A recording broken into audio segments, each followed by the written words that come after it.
I'm Dr. Ben Cole. I'm the Director of Training for ESPS and the Director of Programs on the Midshore. I've got a little community service just that somebody handed out to me the other day, and it's apropos to Rob's talk and parts of Rob's expertise. This is a walk to prevent suicide out of the darkness community walk that's going to be in Kent Narrows on September 6, 2014. So, it's always great when you get families and others to be involved in these events or do them yourself. So I'll leave these flyers up here, but I wanted to make sure that people knew about that. Dr. Seifert has asked me to come and talk a little bit today about applying racial identity statuses to the treatment of children and adolescents. So it's an exciting topic for me. In an hour, like Rob, we'll see what we can get to, and maybe nothing else to get us thinking provocatively for the panel. I'm a little, whenever I think about things, I was a philosophy major at Washington College, and so, it's just because I was so spacey, that one was a good match for me. But whenever I start thinking about ideas, I start with these big old funnels. So, and then try to funnel myself into making a point or two. So one of the things that occurs to me as we set up this topic is everybody in this room is unique. No two of you are alike. It's one of the essential truths, and in our culture that prides itself on individuality, we sort of celebrate that. And it is something to be celebrated. Truth one, we're all unique. Truth two, we are all alike. We're absolutely alike. Most of us have 10 fingers and 10 toes and 2 eyes and a nose, and our metabolisms work the same way. We feel pain, we experience emotions, and we are absolutely alike in so many ways. And science is even more advanced now to trace back our DNA, which is 99.99% shared and 99% shared with some primates, etc. So we're all unique and we're all alike. Everybody agree? Yep.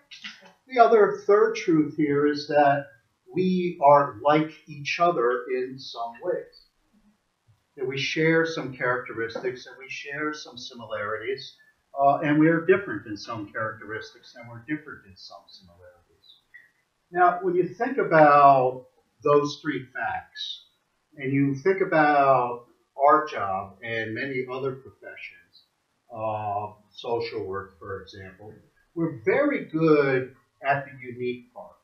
I want to do a psychosocial history. I want to know how your lived and subjective experience, your family constellation, your genogram, etc., impacts why you're coming and the help that you're looking for, the symptoms that you develop, your coping skills and your strengths. We are very good at gathering people's narratives and understanding their unique story and what makes you you.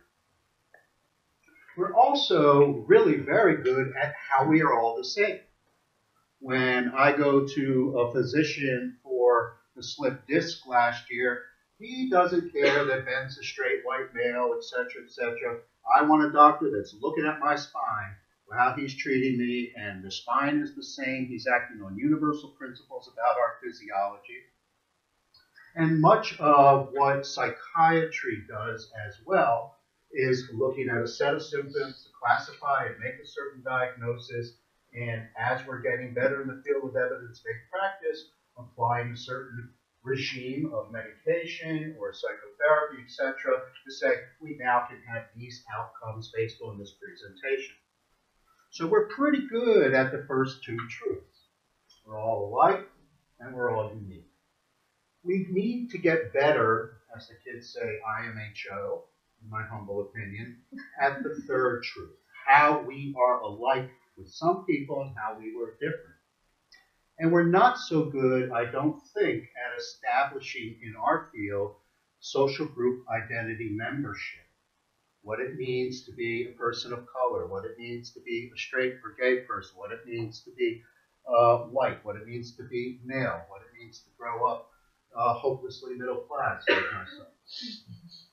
So that's really the big funnel to sort of set up what I want to look at today, and I want to offer you something that sort of mixes those three things, which is racial identity statuses. that is some way to sort of ground ourselves as we think about the race construct in society. So one of the ways to just think about learning around issues of race, racism, cultural competency, diversity, etc., and those are all, I spent about 12 pages of my dissertation describing why those concepts were completely different. In the interest of time, typically we look at three different areas. We look at knowledge that's needed. How do we work with a certain culture? What are the mores of that culture? What are things that we need to know that are specific to that culture? Well, culturally specific knowledge, we also need practice skills that, to develop that can be knowledge. Awareness, self-awareness. What are our biases? What are our stereotypes? What's our awareness of the saliency of social group identity membership in the clinical hour, in the consulting room? And the third are the skills. How do we act, behave, what treatment, how do we adjust treatment, how do we ask certain questions, etc. And really, culturally competent practice happens at the overlap of that Venn diagram, awareness, knowledge, and skills. Now, we could spend a lot of time, and this is a well-known triptych for people who have looked at and study and teach around cultural competency issues, and it's sort of the even NASW and its code of ethics and its standards of care looks at awareness, knowledge, and skills. And I want to sort of accelerate. I rode my Harley here today, so I'm going to sort of jump from second to fifth gear here and move us more quickly to set up racial identity, because there is, today we'll touch on each of these, but I really want to give you knowledge and some skills and hopefully raise some awareness around this. So what's the rationale? And I'll move quickly, and you folks know this, but why bother? A lot of my research and interest and passion, most of my work took place in large urban areas like Brooklyn and New York City. I'm a PhD in clinical social work from NYU, and I was often the only white guy working in communities of color and with colleagues of color. So that was what piqued my interest. That's a short version. But we know, and this is my opinion, you can agree or disagree, but there is an endurance in this country, and I'm talking about the U.S. today, of individual, institutional, and cultural racism. It continues to exist. There are massive U.S. demographic changes. We have 7 states already where whites are in the minority for the first time in this country, mostly because of the growth of Latino populations. Maryland is a state that's close to that. New York City about 4 years ago went minority white. By 2050 or even 40, some of the projections are saying whites will be in the minority nationally in this country. Now, in my field in social work, 75% of the practitioners are white women.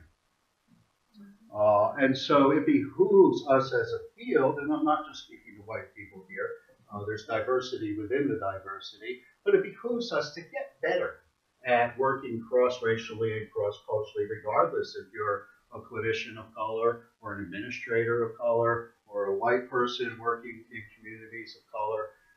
I know it's a complicated issue. For example, when I ran a preventive program in Flatbush, Brooklyn, my staff were from many of the islands, Trinidad and Jamaica and Haiti, and there was a lot of need for coaching people who are working with African Americans or folks from the islands. So again, I don't want to leave out diversity within diversity, but today I'm going to talk mostly about white and people of color, and I'll define that. We'll define that in a second. There's a lot of continued race-based economic inequalities and health disparities. Love this website, faireconomy.org. If you want really good statistics on health, education, housing, just about any disparity, if you go to the website, take a look at their white paper that's published every year called The State of the Dream. This is a really, really well-funded and well-done research on this, and I always recommend Fair Economy.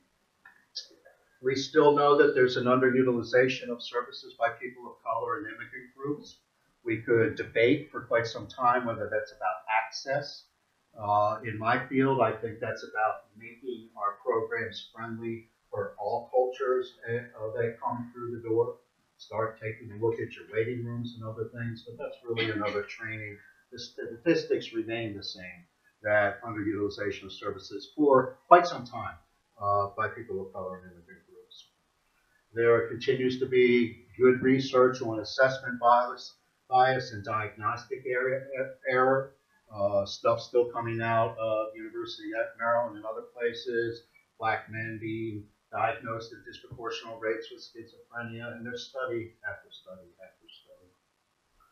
I got interested in training around this because I was a field instructor for social work students who were coming into human services. They'd never had a class in 2 years that they talked about race and racism or sex and sexism. Never.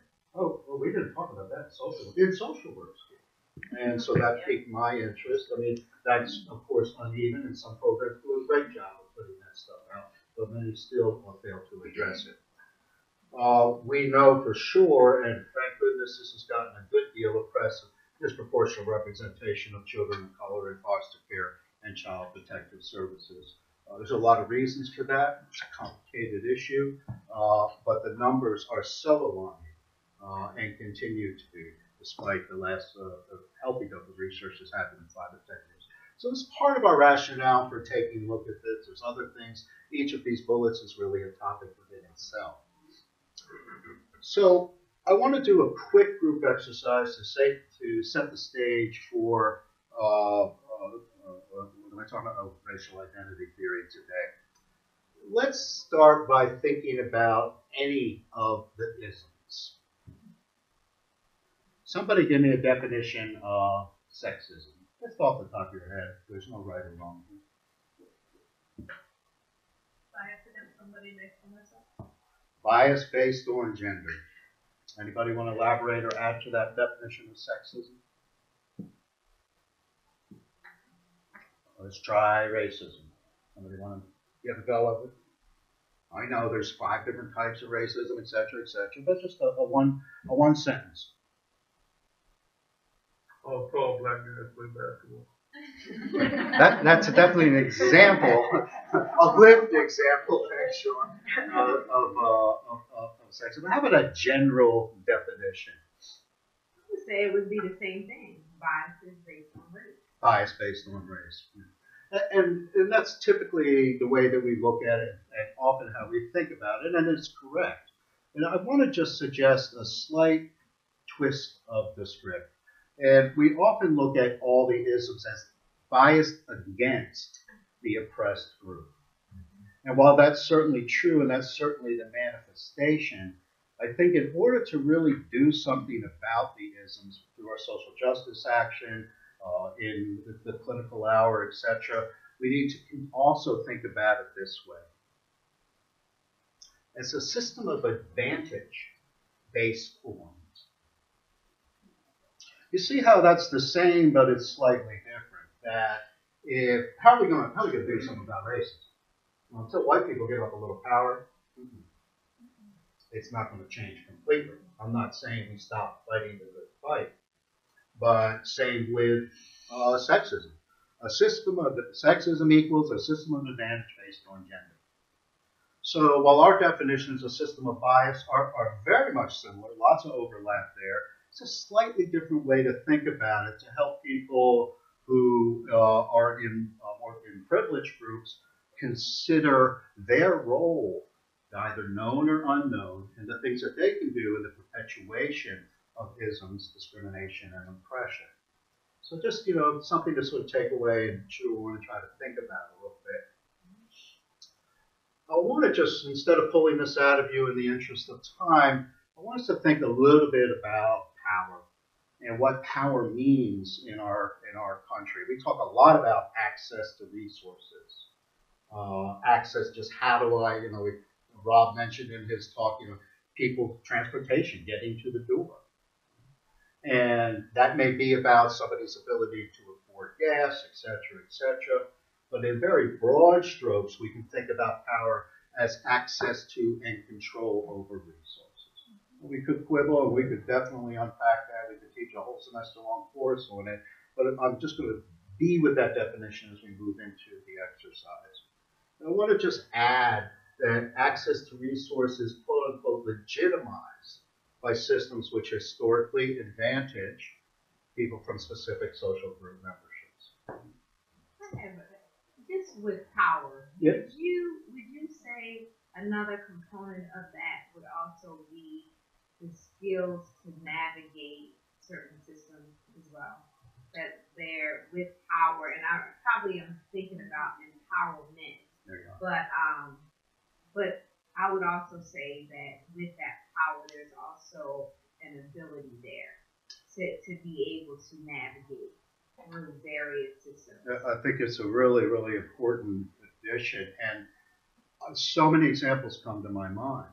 The ability to navigate your vehicle on I-95 as a black woman and not get pulled over from Florida to Maryland, is one way, one thing that flashes through my head. The other, as a social worker, is navigating systems that are gatekeeped by this historical advantage. So if I have a person that needs to get their entitlements, and I say that, well, just go on down to social service office, right? Ain't nothing to that. And that's not enough. I need to say, get ready to wait. What are you going to do with the kids? How are you going to get there? What documentation are you going to need?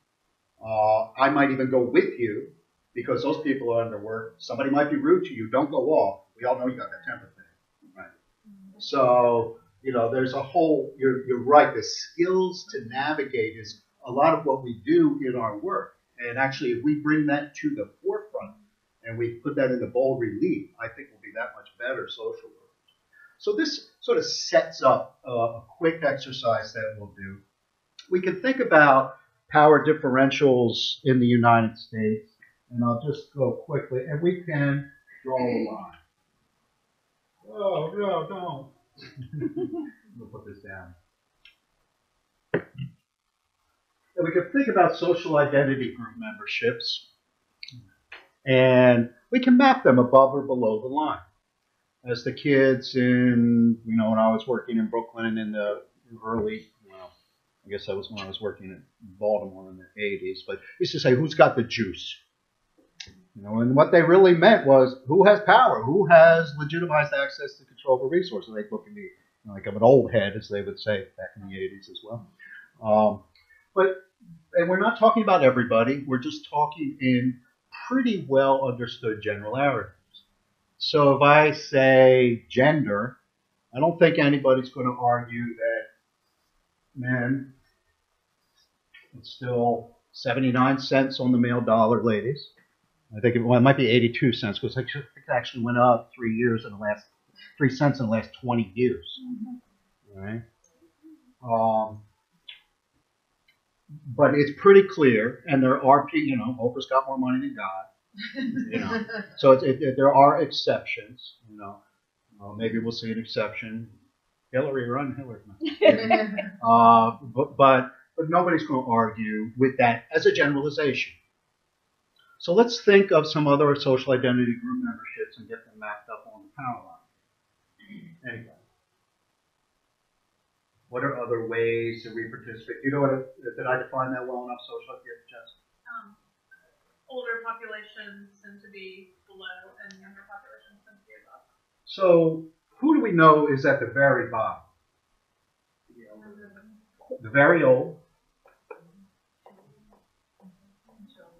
And the very young. Oh boy, if they could vote. Mm-hmm. Yeah. What will we say is an age range that enjoys the most legitimized access? 18 to 39. 18 to 39 is? 30 to 50. 30 to 50. Other ideas? Let's break it down. Let's start with youth. What do we think 18 to 21? Where are they? 18 to, say, 25. Below or near? I mean, they're kind of interesting, right? Because they You get out of there, you know, it kind of depends and it changes, but you don't have a lot of money, you can't establish yourself, but I think why people want to start, like you're 18 up here, is because youth culture sets a lot of the power. You know, what products are hot? What are people buying out there? Who's in the magazines and on the ads? I mean, I just bought some vitamins the other day for men over 50. I came home on my way. And I read that men's fitness and men's exercise, and there are all these guys in there. They're like 12 years old. You know? It's not me. But, you know, probably on the line somewhere, maybe just above 18.5. Dr. Cypher says that they're 30 to 50. I want to up this. I want to say something like 30 to 60. Good. You know, we could argue, we could quibble about it. But you know, maybe, you know, I think for gender, it's a little bit different. You know, my wife's like, I don't want to get a new job. I'm 53 years old. And, you know, I've got math skills, but geez, you know, they're going to look at me and say, I don't know, she's not going to be around for another 7 years. You know, I'm going to hire a 35-year-old. So let's get a couple more up here. I won't spend the whole time on this. 4. Okay, and this one's pretty linear, isn't it? So we've got, I'll put a little penny down there. We got, you know, you know, the ultra. Look, you know, and the line here is shifting, isn't it? I mean, you know, we know about federal poverty levels and how our entitlements are tied to them.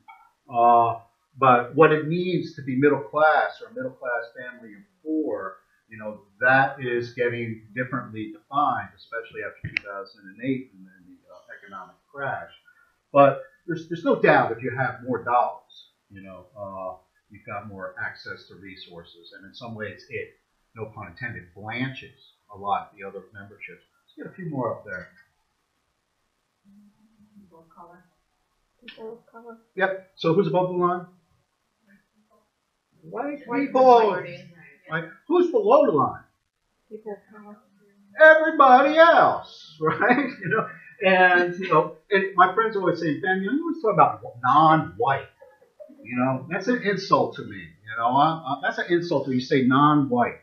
But I'm talking about white almost as a political reality here, right? And that everybody else. Now we could map this. We could come from a beautiful deep purple black, right?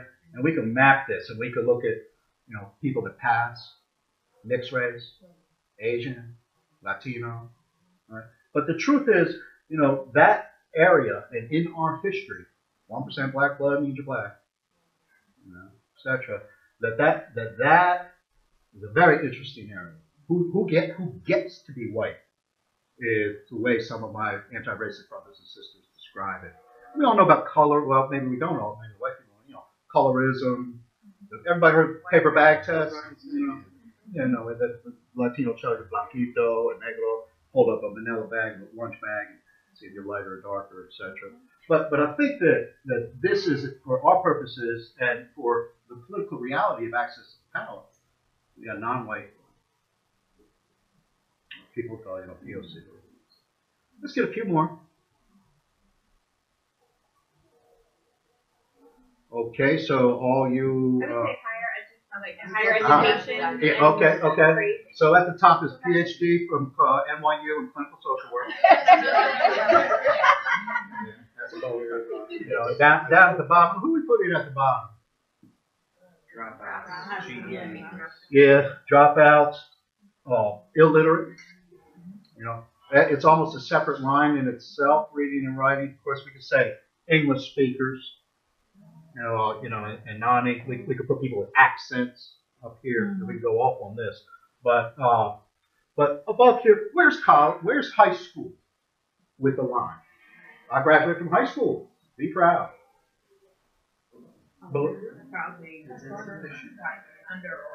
Slightly under, you know, some high school diploma. Where's college nowadays?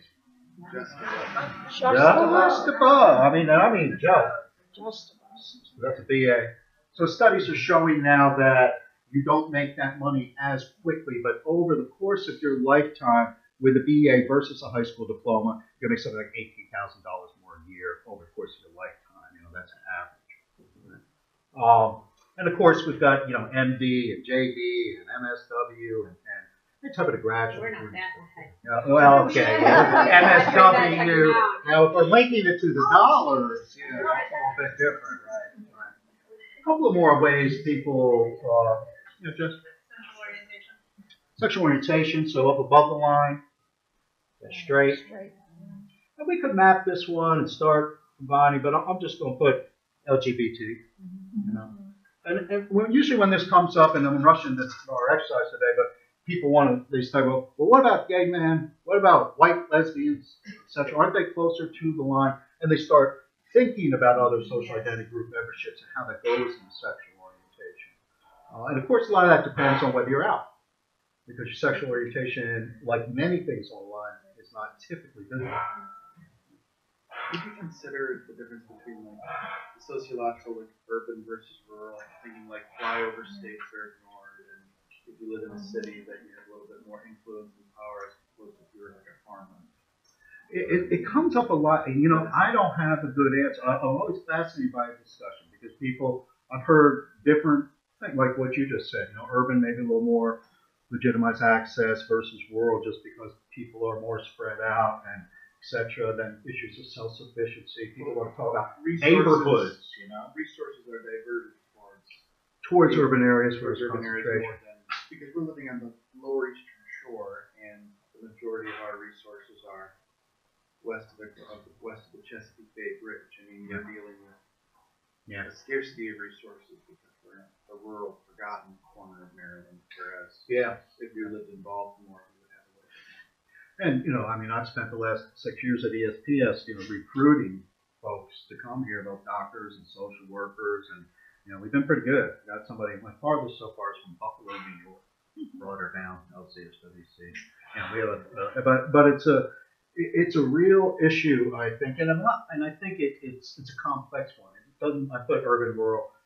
Maps play. It sort of depends where, but in general, I would agree.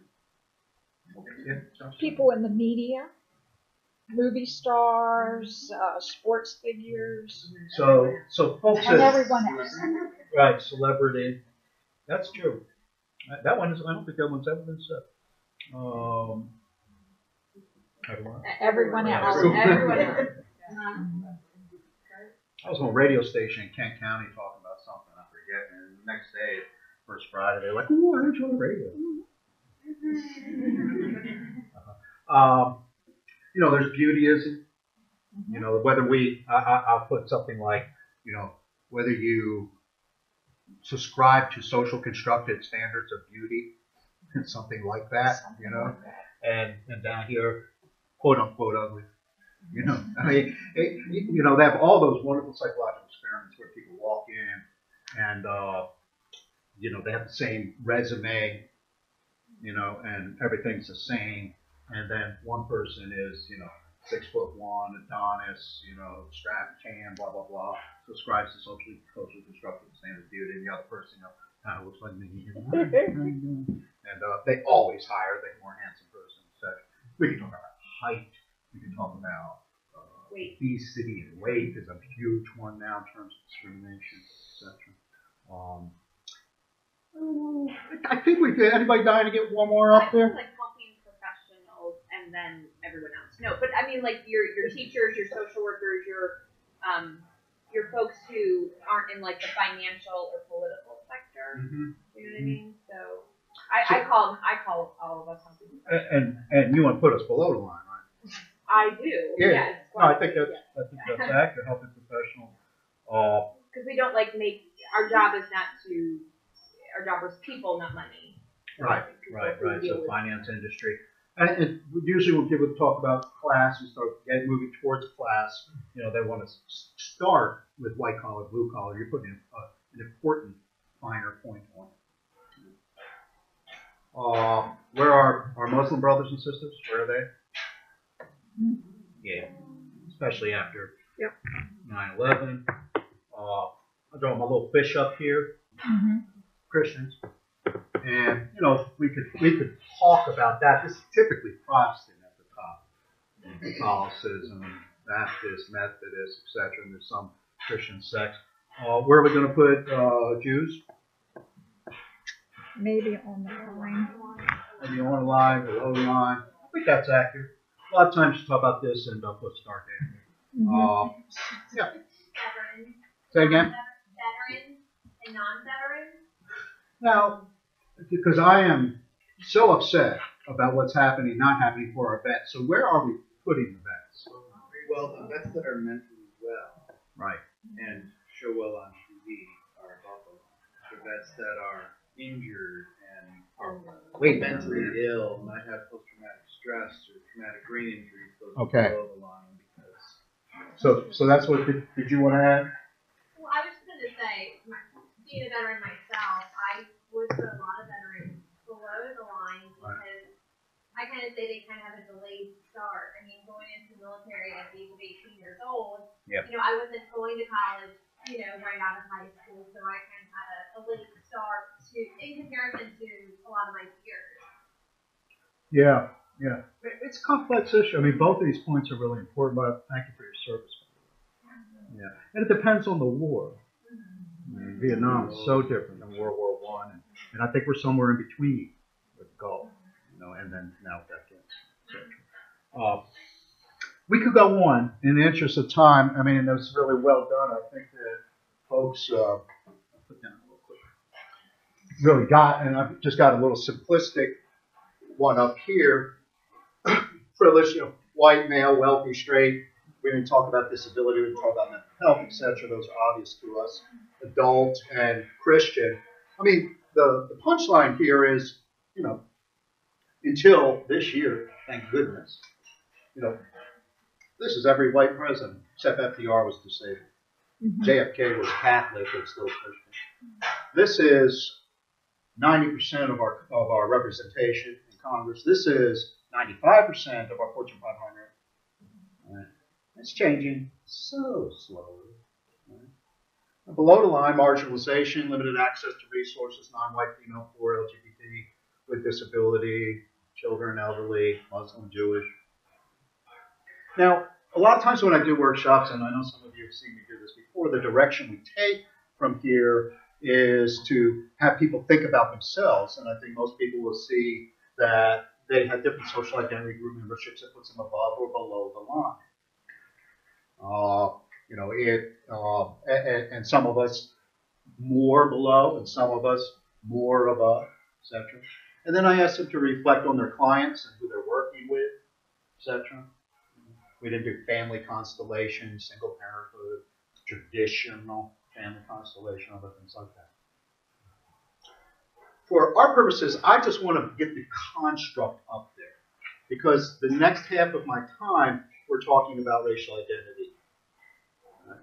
And we could talk about sexual orientation identity development. We could talk about gender identity development.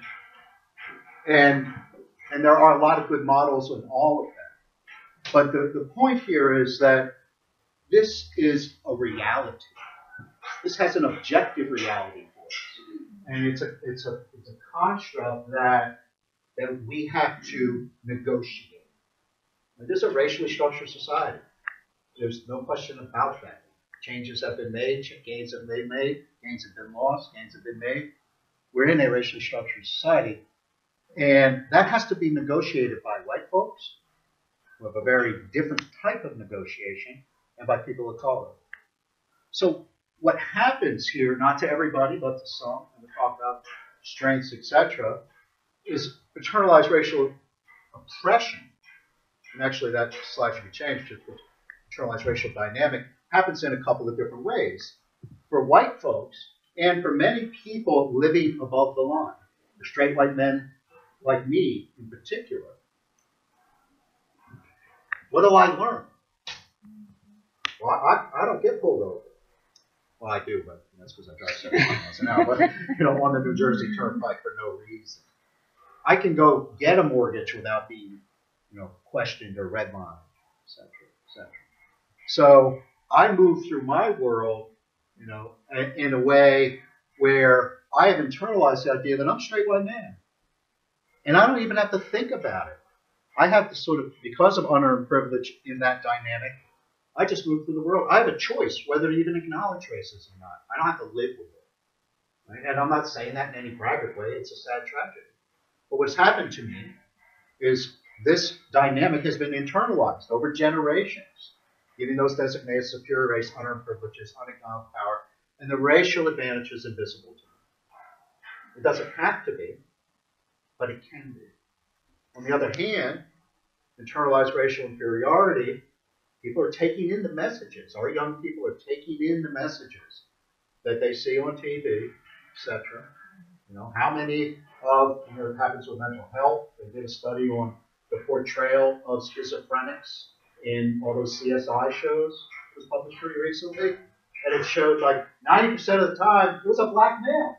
But that matches nothing with the statistics, right? So I'm not just media blaming, but you know, you watch enough TV, enough criminals being arrested, you know, it's always those faces that look like me. That can be internalized, not necessarily, because good families, good homes, good schools, good mentors combat that and make people resilient against the race construct, or not. All right? And so I want to take you through some dynamics for white people and people of color to say, what do these stages look like as people grapple with this? Not that everybody ends up either, you know, arrogant, thinking they know everything like me, right? Because they've internalized white privilege. Right? That's a joke. And not everybody ends up with rage and self-blame, colorism, and denial of the racial construct. Because we can move through statuses. So quickly, some of the pioneers and some resources. You know, this is something that's been around for a while. This isn't just Dr. Ben pulling it out of his head.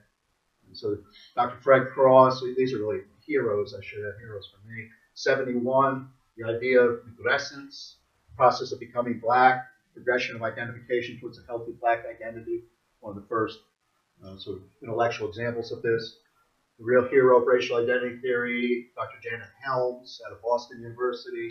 She developed, she's a black woman, developed a model of white identity development that we'll look at in about a minute. Two-stage model of abandonment of racism, and then an evolution towards a non-racist identity. Robert Carter, who I've worked with at Columbia University, Teachers College, good book, Racial Identity Theory, Applications for Individual Groups and Organizations. And about that time in the mid-90s, started looking more at racial organizational structures, which is a lot of what I did in New York when I was a director of multicultural practice and research for the Jewish Board. Latino Identity Development by Furman and Gallego. Very good book here. Very good book. Beverly Daniel Tatum, Why Are All Black Kids Sitting Together in the Cafeteria? How many people have read that or seen that? Oh, get that paperback, yes. Inexpensive, good to use with kids. Does a great job of breaking down some of the younger influences, the way this stuff starts coming in as young as 4 years old, etc. That's when kids start figuring this out. I don't know who this guy is, but he wrote an article, Can You Feel Me Now? And it was kind of dated. It was Can You Hear Me Now? I guess we had those ads. But Worldview, Empathy, and Racial Identity and Therapy Dyad. It's about my work with a Haitian woman in Brooklyn and how I was missing the race construct because I was so focused on a trauma history, and the rest of its case study breaks out some of that. So let's look at white racial identity. Doing okay, 25 minutes. So I'm just going to put these up here. This is Helms. And don't be turned off by the names. You know, they're a little, you know, academic and stuff like that. And I'll walk us through each of these. But Helms essentially has, initially, it was a stage model. Epigenic, 50-cent word. They could, you know, there's a lot of stage theory. Our friend Erickson and others, etc. A lot of stage identity theory, like Eric Erickson. But Helms felt you moved, when she first developed the model for white folks, she felt like you moved through from one to the other, and this one, and that one, and the other one. She later refined that to call these statuses, but she recognized it was more complex than that. And, you know, people could, depending upon circumstances, etc., could move forward into this and could also step two back, come one forward, etc. but I'll just share it with you briefly. And this, again, is just a brief introduction and some application. So initially, the first is contact, sort of a naive awareness of racism. Whites pay little attention to the significance of their racial identity. While there can be an awareness of racism, there's typically satisfaction with the status quo. And when you read that, you sort of think about people that live in primarily white communities. I live up in Kent County, in a little town about 400 people called Bedford Beach. And we've got one man of color. Yeah, and he's on every board in Kent County, you know, because they need a black person on there. And he often talks to me about it. They never ask him any questions, and they don't ask him anything. It's like, oh, come on, you want to be on the board? Come on. But if I drive 6 miles past Kent County High School to Butlertown, they might have one white person in that town. We live on the shore in segregated communities. And we live in segregated communities in Brooklyn as well. You know, don't mind, they're a little more mixed, but they're still very segregated. Even if the people in the building next to me are of color, I'm not having coffee with them. You know, so we sort of need to think about, you know, what does integration truly mean? And you know, it's another talk, but we have an interesting history here. Riots in Cambridge in the 60s. We have people who are alive and well and breathing the history on the shore. So we could have whites, and this is about whites, we'll give people color in a second, you know, who live in communities where they just really don't have any contact. We can have whites that live in communities that are integrated, and they're still in this status. Now, this is an optimistic theory. Dr. Helms was an optimistic theory. And the reason is, Helms' next stage she calls disintegration. And what she is saying is that as you move through the world, as you live this, and we all do, that you will begin to recognize elements of disparity and elements of racial problems. It's marked by a growing awareness of racism and white privilege as a result of personal encounters in which the social significance of race is made visible.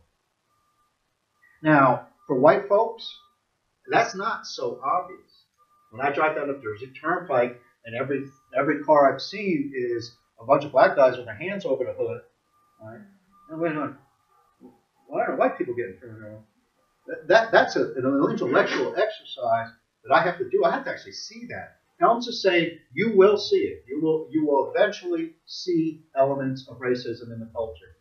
Now, people of color and sit in the room are probably saying, yeah, like every day.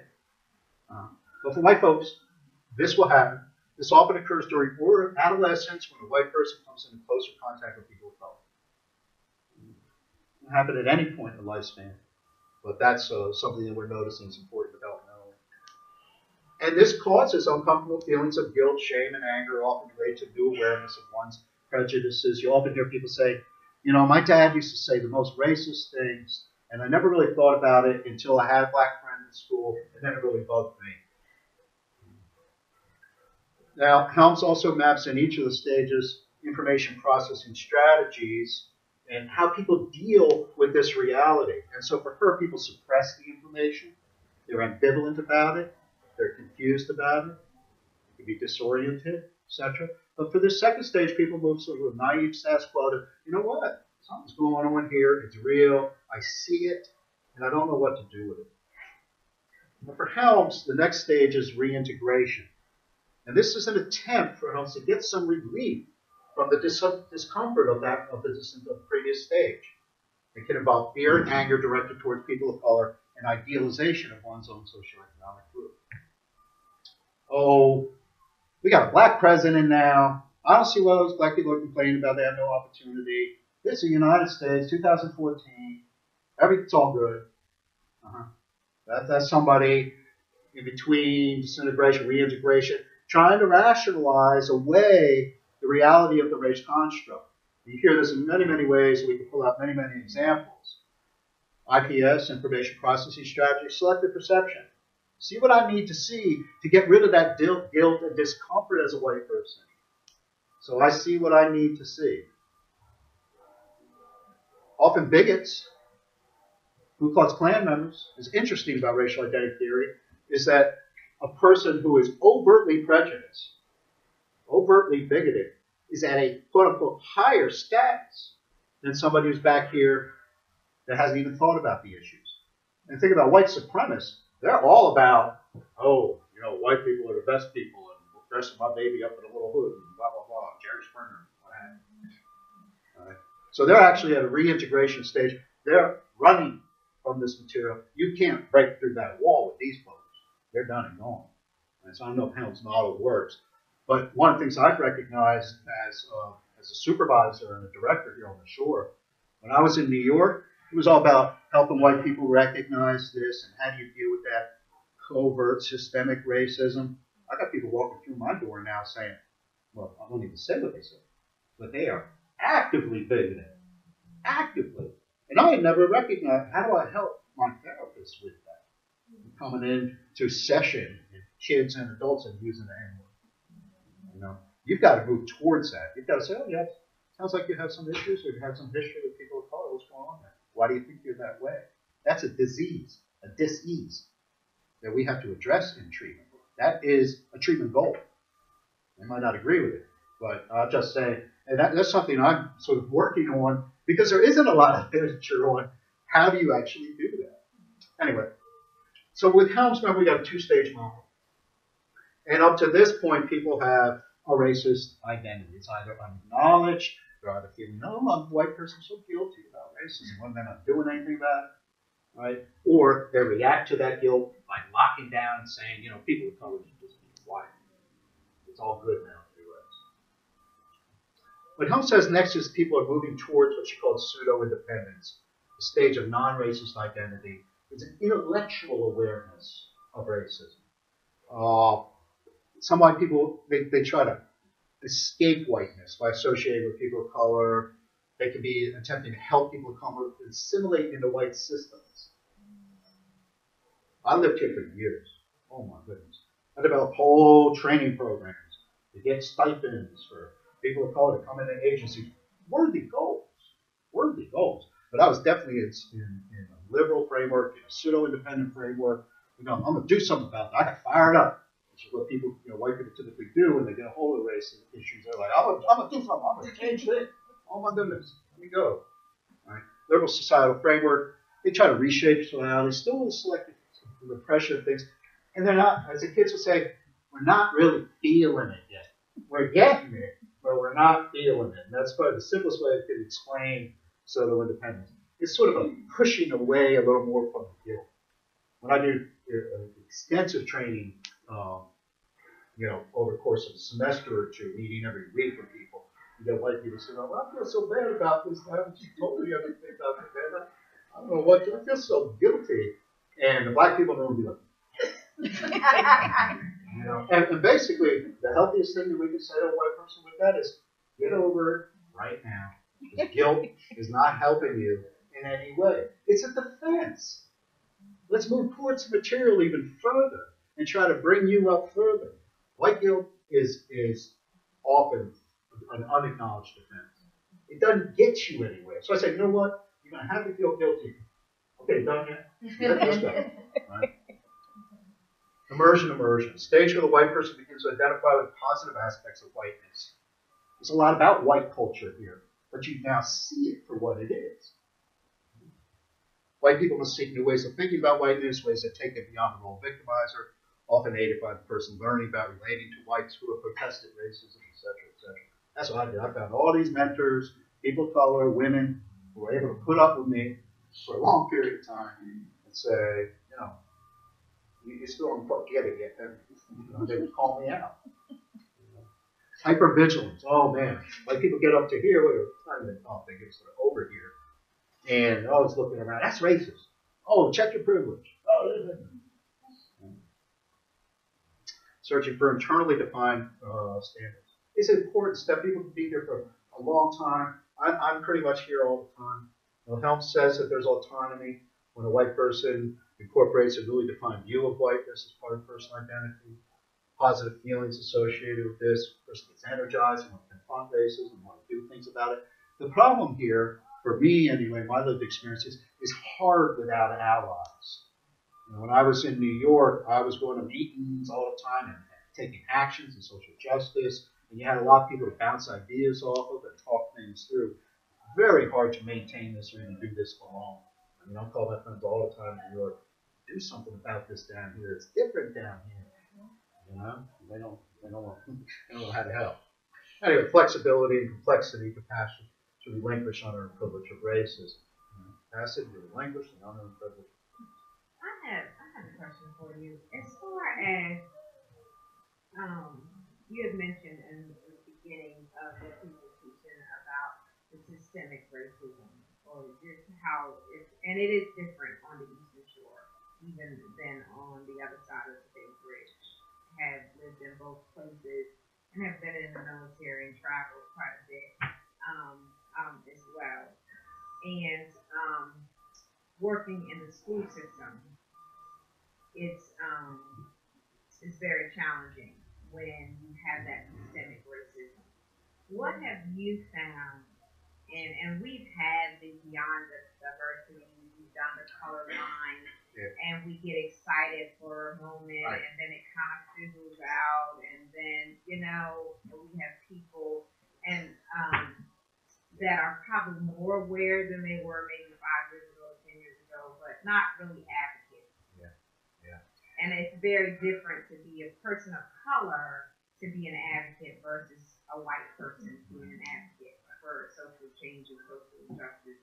So what would you, I guess, what strategies, what, I guess, resources would be available to kind of help that systemic, help to move an organization? Yeah, forward? and it's such an important question, and there's so much response that can be given. I mean, the simple and probably essential thing is just the consistency. You know, when I was trying to move the largest social service agency in the country, they picked a white guy to be their first director of multicultural practice and research. And we had leaders go to workshops with groups like the People's Institute for Survival and Beyond. You know, if you never, that's a 2.5-day workshop on race and racism. We got the executive, the CFO, the COO, the entire board to go. No small feat. That took us 3 years to get them to go. And we didn't even play with it down here in the service delivery system. So we had the leadership on board, at least with this common language. And then every staff meeting, every professional council, every presentation, they made the commitment to have something regarding race, racism, diversity on the agenda. Constant. You know, a big item, a small item. And the people didn't want to hear it, you needed to shut their pie holes. And that was a mistake too, because we didn't allow enough oppositional voice to be heard. You know, we did such a good job getting executive leadership on board that we shut down. You know, people say, well, I can't say anything because, you know, Dr. Siski and Dr. Levine, they don't want this. I'm going to lose my job. I can't say why I think this is stupid or there's more important priorities. So that was a mistake that we learned. But that consistency is one thing. It's a campaign. You know, oh, we got the cultural competency trainer. Can we call Dr. Ben? We got enough money in budget to have him in there. Let me get this. Okay, let's go to. Oh, we got it done. Check. Got it done. Meet our requirements. Real organizational change takes a lot of consistency. Systemic change takes a lot of consistency, and we all know this. And there are so many competing priorities. So there's no easy answer. I mean, I can talk to you about resources for that afterwards or during the panel session. There's a lot of people that make the commitment. The other thing is for an organization to say, we are an anti-racist organization. Well, what are they saying? That we admit that there's racism within our organization. We're going to be anti-racist. Have we put a target on our back? How are our funders going to think about that? So I know I'm answering your question with more problems than solutions. But there are resources, and there is something. The main thing is you got to get what do they say? The fish starts right at the head. You know, you got to get that top tier on board, and then begin to be one answer. So real quick, or not real quick, but people of color, racial identity statuses.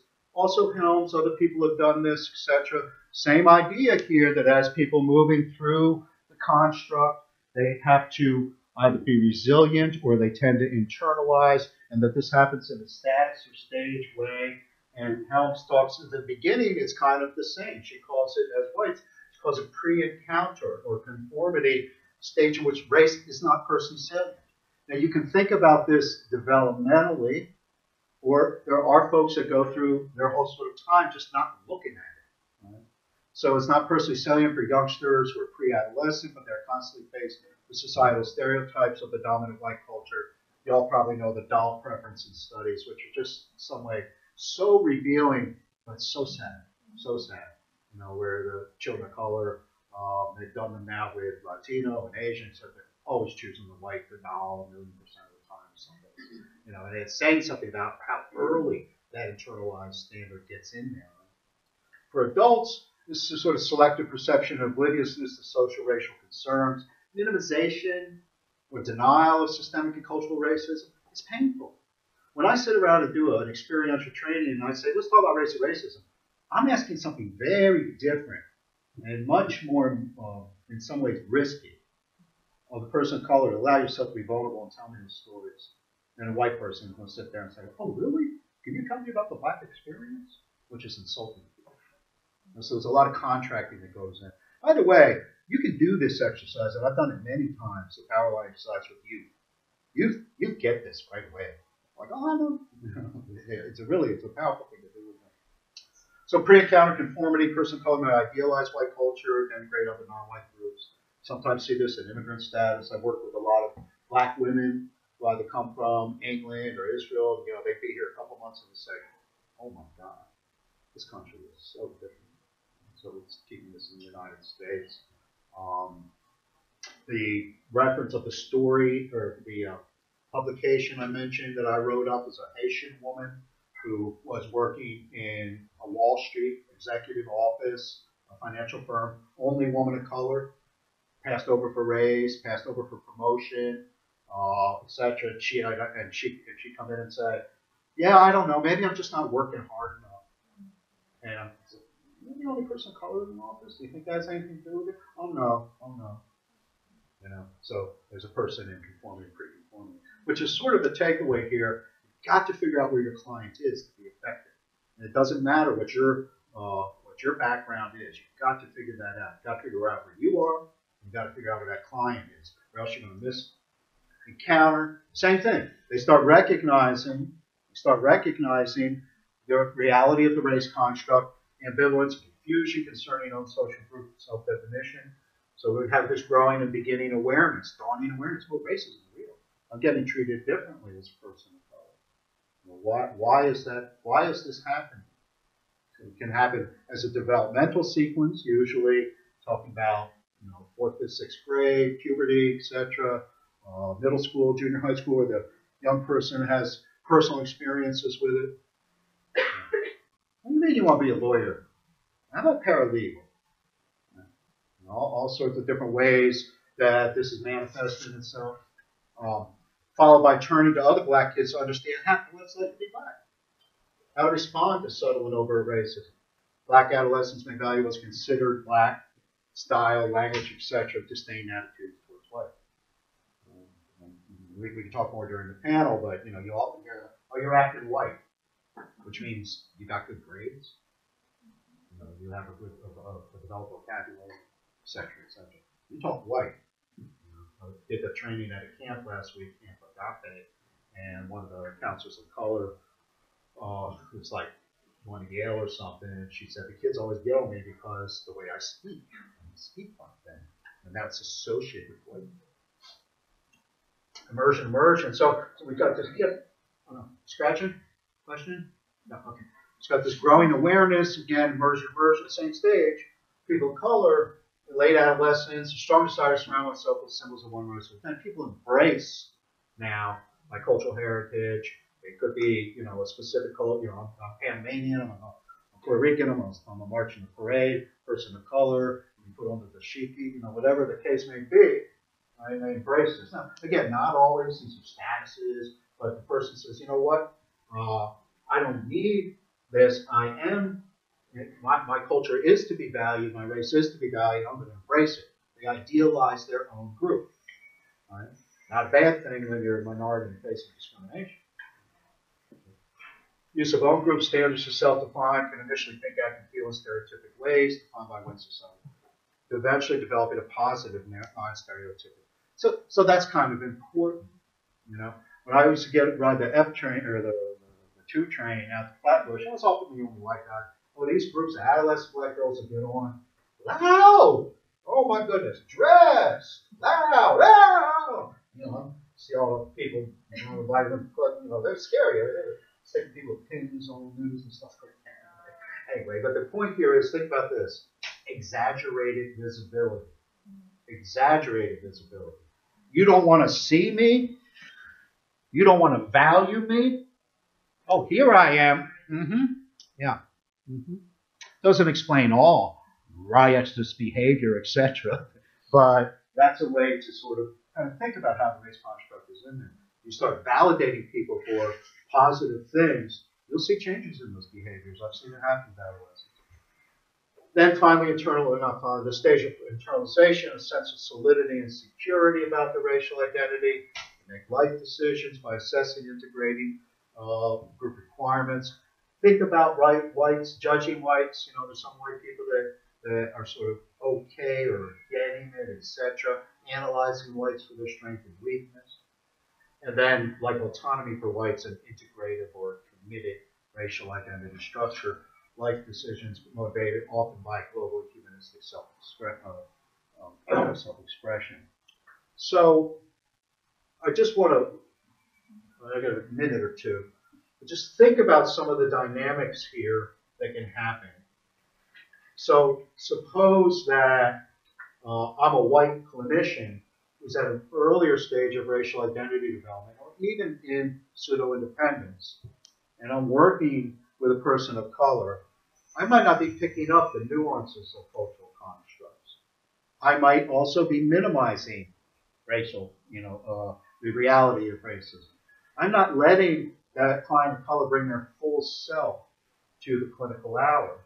And unless I'm signaling to them that I'm getting it, that it's okay to talk about your experience of oppression, and this would go for women, etc., LGBTQ, I'm shutting down a whole portion of their lived experience. Another way, people go overboard the other way. Well, tell me about this, tell me about that, tell me about everything. That's a clinical anthropologist. When I worked with that case study of the woman from Haiti, she was actually told me a story about how she felt her mother was a voodoo priestess. That was their faith tradition. How she was possessed at a certain period in her life. Oh, I heard that. I was like, I'm working with the voodoo lady. Oh yeah, the voodoo. I was so excited. But I was just seeing her for like a culture. I was missing Louise. I was missing her as the person. So these are some of the reactions of whites. Black client, and we could break this out further. Suppose clients back, got to think about where they are in adolescence, etc., in racial identity development. All right, so sometimes you get this: a person in an earlier status, well, I'm just going to do what tell me what to do. I'm just going to do whatever I say. Not bringing it in, over compliance, withdrawn, lack of trust, etc. They're not putting themselves out there. Not going to risk it. Denial of race ethnicity. If I'm in an earlier status, well, that doesn't matter. Well, what's it going to be like for you and I to work with each other? I'm a white male, you're a black woman. Hey, it doesn't matter. I see that PhD on them all the time. So we have to sort of create the space for that conversation. Mistrust and suspicion about black or white therapist motivation. Why are you down here in the ghetto and you're white? And you went to PhD? Wait, you just want to do goody and social justice guys? Yeah. I'm sure there's a better explanation. Or, why are you working in this agency and you're a black person? What are you doing here? Something not right.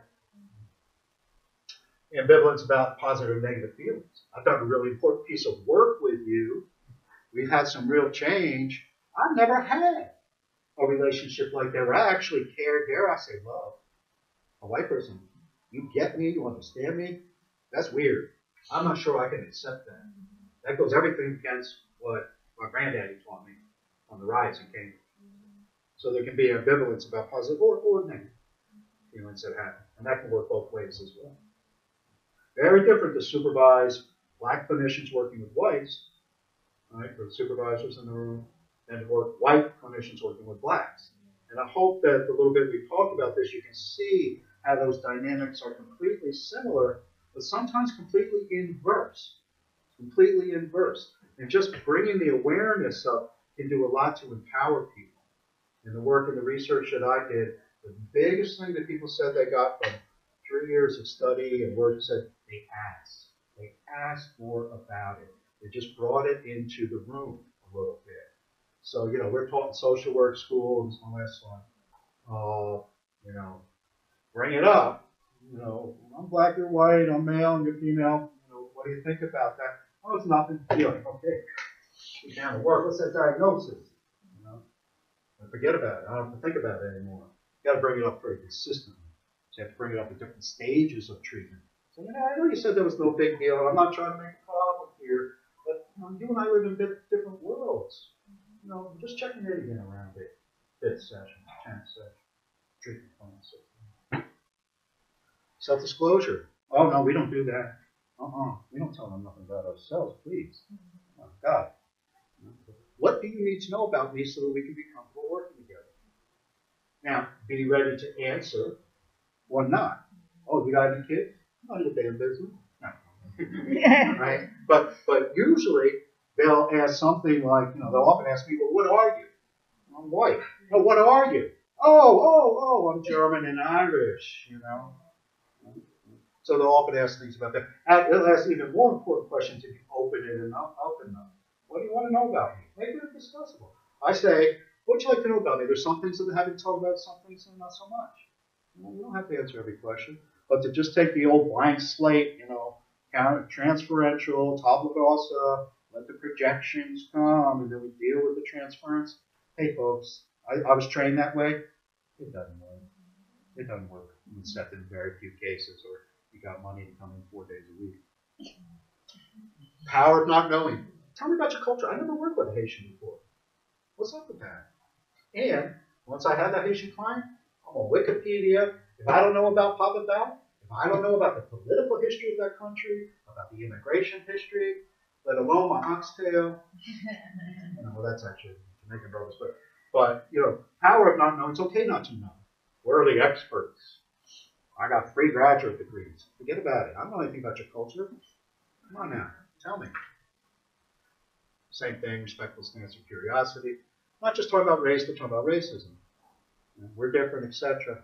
You know, they tell me my boy's got to go in special ed. There's nothing wrong with him. He can read or write. Now, New York is very different. Special ed very different in New York. Special ed in New York, all black kids go to special ed. Especially if you throw a trail. You know, up here, oh, we got some money. We ain't in special ed. We're going to ALC. Not special ed, but that's another training. Excuse me, administrators here. That's just my observation. But so the point being, mom comes in. They want to put my kid in special ed, and I'm thinking the same thing. Well, he was perfectly knowledgeable. Do you think there's something going on with race here? It's a naive, or perhaps appropriate question. Even if it's not my suspicion, I want to hear from that parent. Yeah, that's a concern. Now, that doesn't mean I don't hold mom accountable. Okay, well, you better get down to PTA meetings. You better show up after you write the letter. You know, you better get there, and I'll support you in doing that. So we can still ask about this cross-racially and hold people accountable, and be sensitive to the idea that a lot of times folks are like, oh, I don't want to play the black card, etc. I don't want to play victim of discrimination. But some people will overplay that. Oh, it's because that school's racist.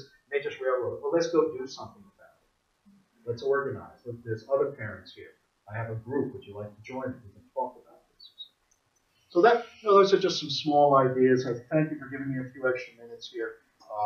There's more questions afterwards with lunch and happy to hear about it. Hope to give you a taste of that. So thanks very much.